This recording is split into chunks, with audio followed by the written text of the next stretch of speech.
आज की ये कहानी नेपाल के इतिहास की शायद सबसे खूनी कहानी भी कहलाती है।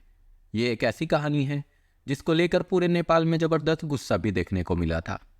नेपाल के स्कूल और कॉलेज के छात्र और छात्राओं ने इस किस्से को लेकर पूरे देश में तरह तरह से अपना गुस्सा जाहिर किया था। हालात ऐसे बन गए थे कि जिन आरोपियों का नाम इस कथित के किस्से से जुड़ा हुआ था, उनकी जान तक को खतरा महसूस हो गया था और पुलिस के लिए उनकी हिफाजत करना मुश्किल होता जा रहा था। असल में लोग आरोपियों को लेकर इस कदर गुस्से में थे कि वो हाथों हाथ ही इंसाफ पाना चाहते थे। यानी लोग इसी बात की ही फिराक में थे कि किसी तरह आरोपी भीड़ के हत्थे चढ़ जाए और भीड़ अपना इंसाफ खुद हासिल कर ले। ऐसे में नेपाल की सरकार और पुलिस बंदोबस्त को इस खूनी किस्से का पूरा सच जल्द से जल्द सामने लाने को मजबूर कर दिया था। तो चलिए नेपाल की इस भयानक किस्से के बारे में जानते हैं।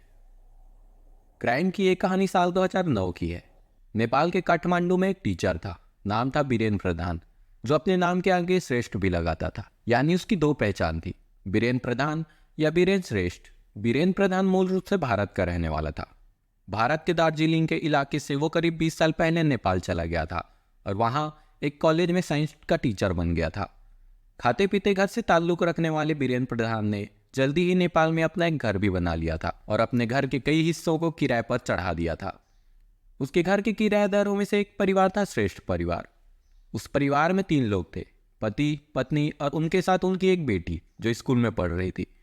बेटी का नाम था ख्याति श्रेष्ठ। ख्याति पढ़ने लिखने में काफ़ी तेज थी। उसकी बचपन से ही इच्छा थी कि वो बड़ी होकर पायलट बने। 10वीं पास करने के बाद ख्याति इंटर कॉलेज में पहुंची।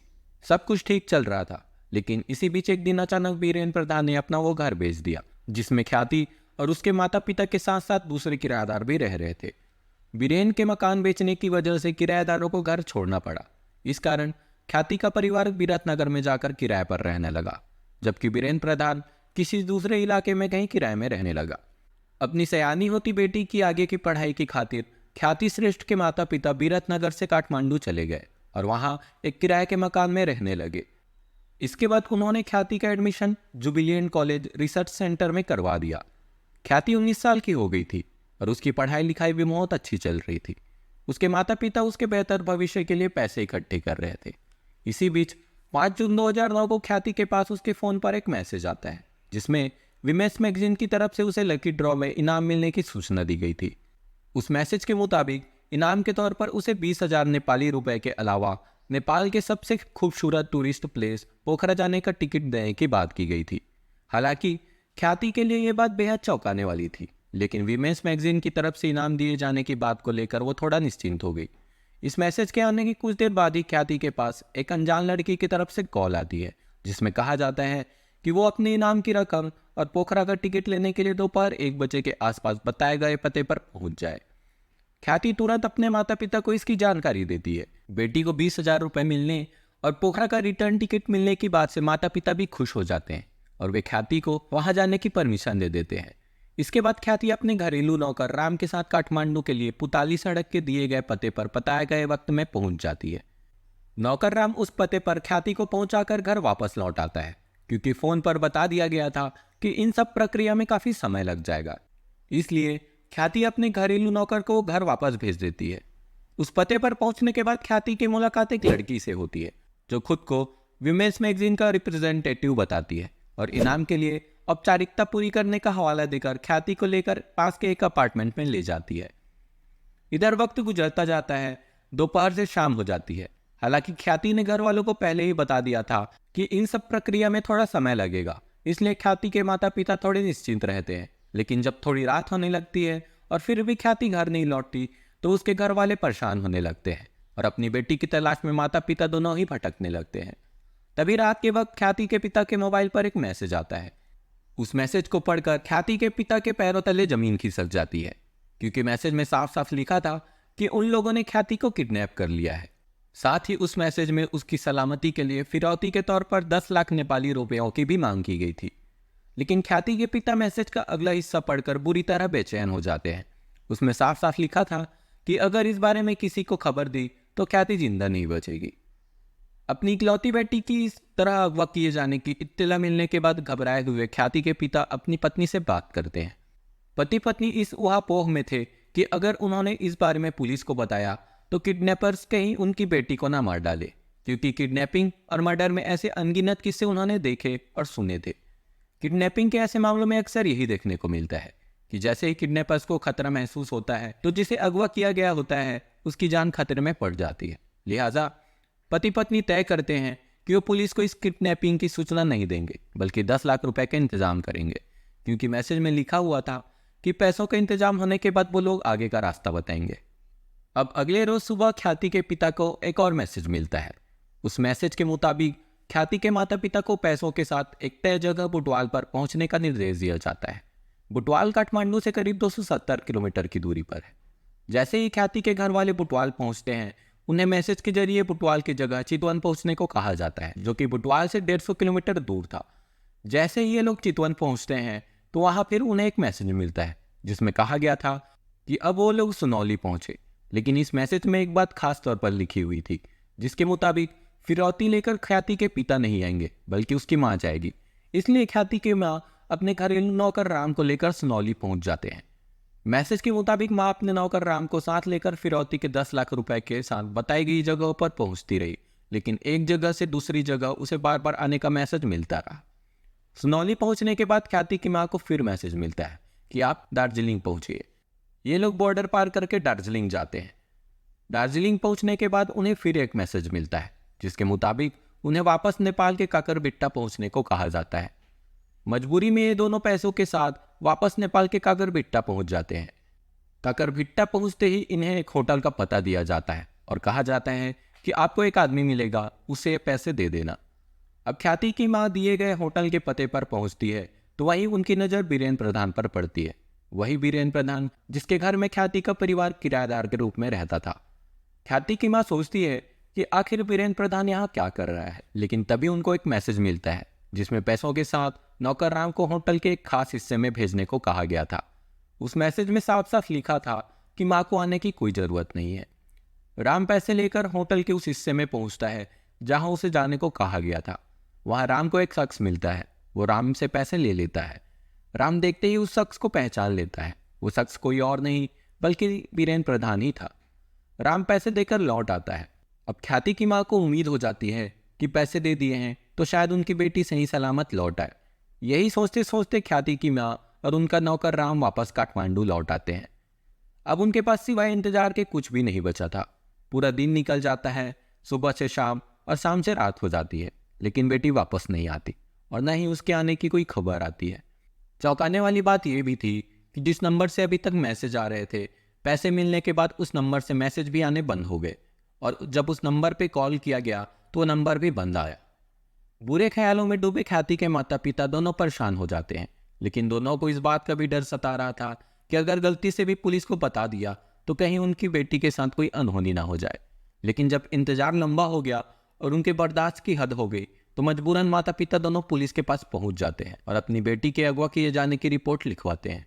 इसके साथ ही वो पुलिस अफसर को पूरा किस्सा सुना देते हैं।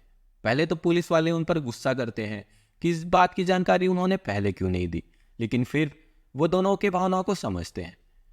पुलिस उन दोनों से पूछताछ करती है और ऐसी बातों का खुलासा करने को कहती है जो उन्हें इस पूरे प्रकरण के दौरान सबसे अलग और अजीब लगा हो। तब ख्याति की माँ काकरबिट्टा के उस होटल में बीरेन्द्र प्रधान को देखने की बात कहती है और ये भी बताती है कि बीरेन्द्र प्रधान को देखकर वो क्यों चौंकी थी। तब पुलिस शक के आधार पर बीरेन्द्र प्रधान के बारे में पता लगाना शुरू करती है। पुलिस उसके घर के बारे में पता लगाती है तो पता चलता है कि बीरेन्द्र प्रधान काठमांडू में ही कहीं किराए पर रहता है। लेकिन जब पुलिस उसके घर पर जाती है तो उनको पता चलता है कि वो घर पर पिछले 1 महीने से आया ही नहीं है।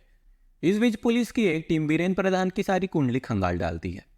दिन गुजरते जा रहे थे। ख्याति के माता पिता का रो रो कर बुरा हाल हो रहा था और पुलिस की दौड़ भाग भी खाली जाती दिखाई दे रही थी। वो बीरेन्द्र प्रधान के बारे में हर एक जगह छानबीन कर रहे थे, मगर उनको इसके बारे में कोई भी जानकारी नहीं मिल रही थी। इस बीच पुलिस को अलग अलग इलाकों से इंसानी जिस्म के टुकड़े मिलने की खबर सामने आने लगी थी। हैरानी की बात यह थी कि ये इंसानी लाश के टुकड़े काठमांडू से दूर जंगली और वीरान इलाकों में ही मिल रहे थे। पुलिस को कहीं हाथ के 2 टुकड़े मिल रहे थे तो कहीं पैर के 3 टुकड़े मिल रहे थे। पुलिस इन टुकड़ों को समेटती रही। ख्याति को लापता हुए अब करीब 15 दिन गुजर जाते हैं। इसी बीच पुलिस को कुछ राहगीरों ने एक इंसानी सिर के मिलने की सूचना दी जो पूरी तरह से खराब हो चुका था। उस मिले हुए इंसानी सिर से इंसान की पहचान करना नामुमकिन था।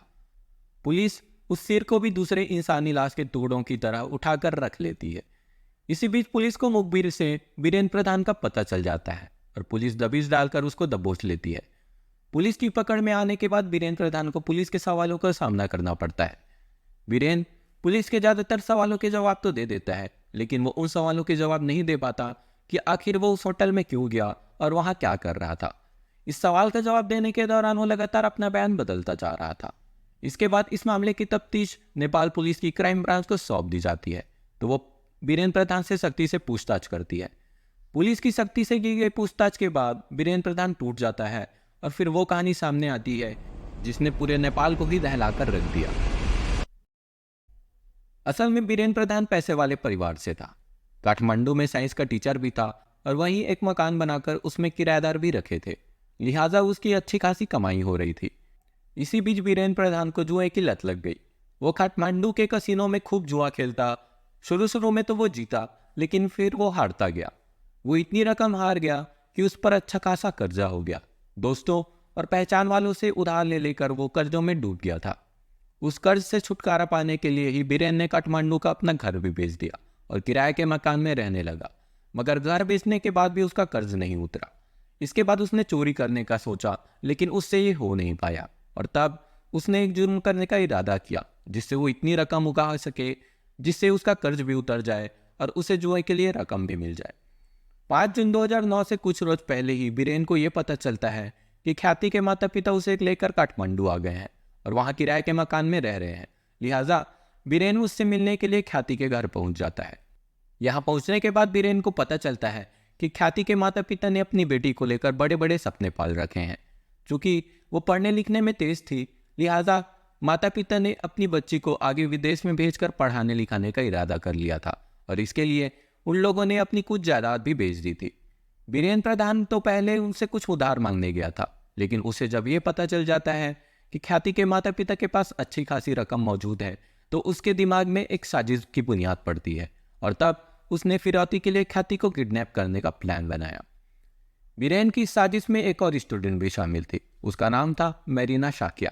इत्तेफाक से वो लड़की भी 18-19 साल की ही थी और उसी स्कूल में पढ़ती थी जहां वीरेंद्र पढ़ाता था। पैसों का लालच देकर वीरेंद्र ने उस लड़की को अपनी साजिश में शामिल कर लिया और तब फोन करने के लिए वीरेंद्र ने उस लड़की का इस्तेमाल किया। मेरीना ने ही 5 जून 2009 को ख्याति को फोन करके उसे इनाम जीतने की खबर दी थी और उसे फोन करके अपने पास बुलाया था। ख्याति के वहां पहुंचने के बाद मेरीना ही उसे अपार्टमेंट में ले गई थी। अपार्टमेंट में पहुंचकर ख्याति वहां एक शख्स को देखकर बुरी तरह चौंक जाती है। वो शख्स कोई और नहीं बल्कि वीरेंद्र प्रधान ही था, जो कुछ वक्त पहले तक ख्याति का मकान मालिक हुआ करता था और ख्याति उसे अंकल बुलाती थी। वीरेंद्र प्रधान भी ख्याति को देखकर चौंकने का नाटक करता है। थोड़ी बातचीत के बाद वीरेंद्र प्रधान ख्याति को कोल्ड ड्रिंक ऑफर करता है।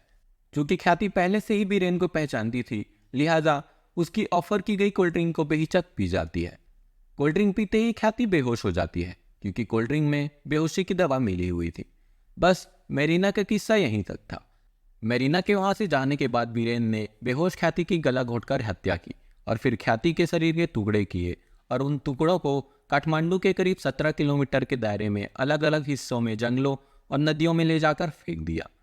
वीरेंद्र का इरादा यही था कि लाश के टुकड़ों को बीनते बीनते पुलिस परेशान हो जाएगी और अगर वो इन टुकड़ों को आपस में जोड़ेगी भी तो भी लाश की पहचान नहीं हो सकेगी और पुलिस उलझ कर रह जाएगी।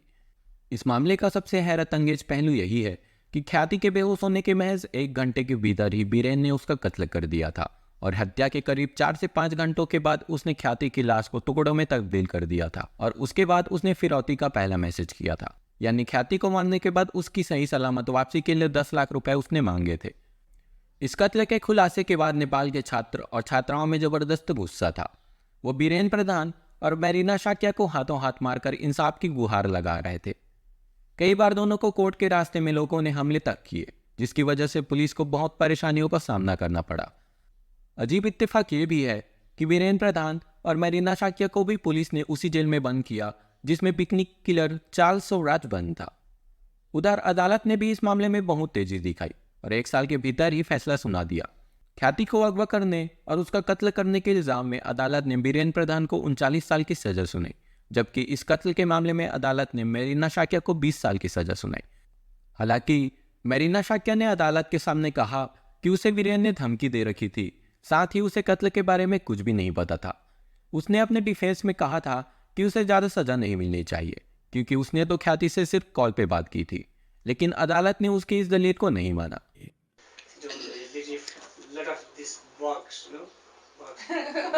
Tattoo. Okay, bugs. Urus, right? Urus, yeah. I also have. See, I just hope for these things you can have me small punishment here, because I know it's not really easy, but still have, still have my glory for me. Nepal के इतिहास में ये शायद इकलौता ऐसा murder case है जिसने लोगों को बुरी तरह झकझोर कर रख दिया था। और ये थी आज की पूरी कहानी। आशा करता हूँ आपको कहानी पसंद आई होगी। मिलते हैं अगले कहानी में। जय श्री राम।